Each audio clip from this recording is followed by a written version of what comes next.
결론적으로 말씀드리면요, 여러분들이 알고 계시는 그 문제집을 풉니다.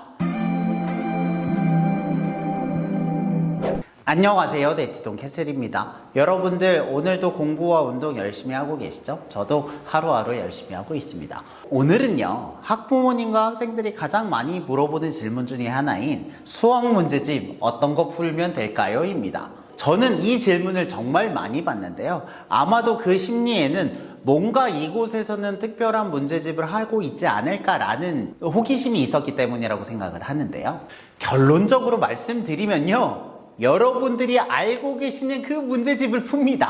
기본 과정을 할 때는 개념 플러스 유형, 셈 혹은 개념 원리 정도를 푸는 것 같고요.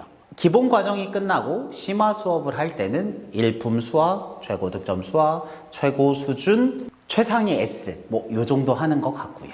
그리고 심화 과정이 끝나고 한 번 더 어려운 것을 하고 싶다 라고 할 때는 최상위 수학, 블랙 라벨, A급 수학 정도를 푸는 것 같아요.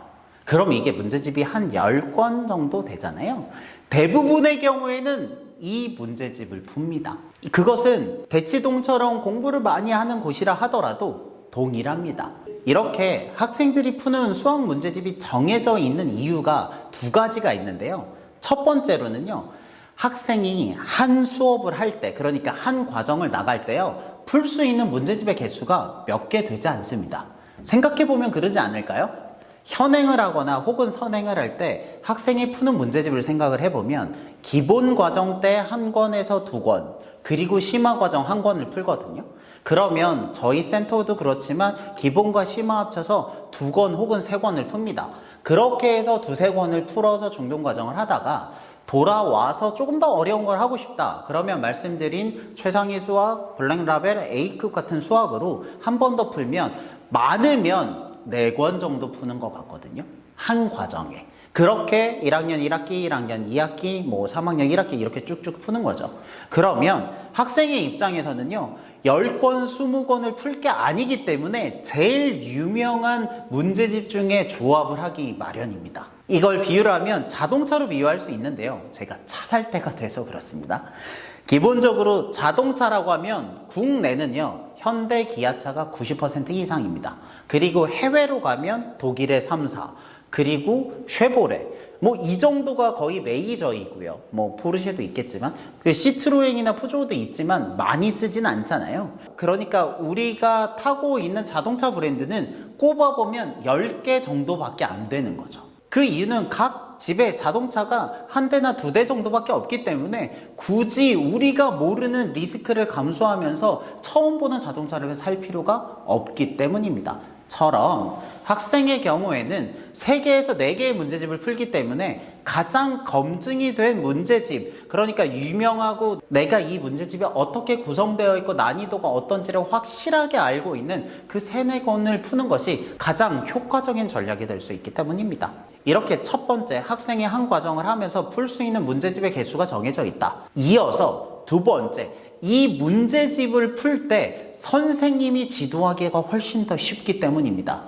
이게 저희 편하자고 하는 게 아니고요, 선생님의 경우에 학생이 풀어온 문제집을 내가 아는 거예요. 예를 들면 센의 C스텝을 잘 못 풀어요. B스텝까지는 잘 풀어요. 그러면 선생님은 순간 무슨 생각을 하냐면, 완전 기본은 학생이 크게 어렵지 않고 기본과 심화 사이에 있는 난이도에서 고민을 하네. 그러면 선생님이 낼 수 있는 방법은 크게 두 가지이거든요. 첫 번째, 기본 과정에 있는 문제집을 한 권 더 풀려봐서 기본 실력이 진짜인지 다져서 마이너스를 확인하거나, 아니면 반대로 쉬운 심화 교재를 선정해서 처음부터 심화를 다시 배우는 느낌으로 쌓아갈지를 판단할 수 있거든요.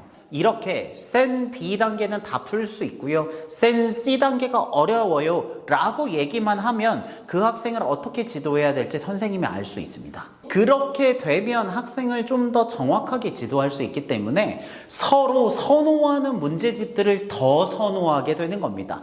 아시겠죠? 이게 카카오톡과 라인이 똑같은 메신저고 기능 차이가 없지만 저희는 카카오톡을 많이 쓰잖아요.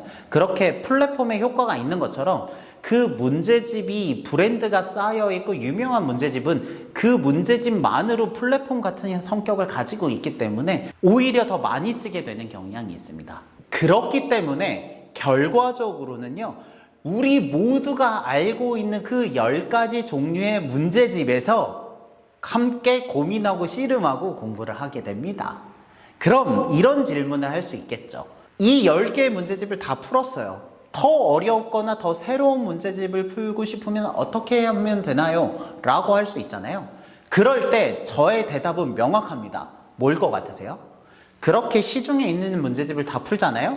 그 다음에는 내신 기출을 풀면 됩니다. 되셨죠?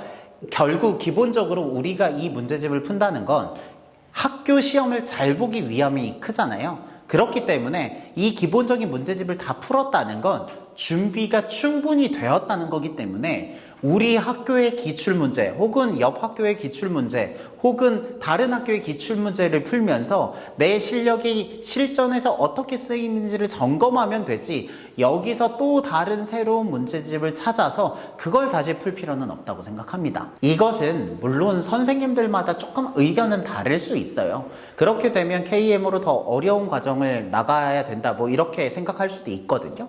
하지만 그거는 다른 과정이기 때문에 문제집의 개수가 늘어나는 것과는 좀 다른 토픽이죠. 여기서 제가 말씀드리고 싶은 건요, 우리가 알고 있는 그 문제집의 범위에서 그 완성도를 높이기만 하면 이 문제집을 안 풀어서 불안하지 않을까라는 마음을 가지실 필요는 없다는 겁니다. 그렇게 되면 나도 이 문제집을 풀고 너도 이 문제집을 풀어요. 똑같은 문제집을 풀 때 그 뒤부터는 그 문제집을 얼마나 잘 소화를 했냐라는 완성도의 측면인 거지, 문제집의 종류로 인해서 그 학생의 실력이 좌우되지는 않는다고 생각합니다. 그러니까 문제집은 크게 고민하지 마시고요, 알고 있는 문제집을 풀 때 어떻게 하면 이 문제집의 완성도를 높일까라고 고민을 하신다면 조금 더 여러분들의 고민이 생산적으로 될 수 있다고 생각합니다.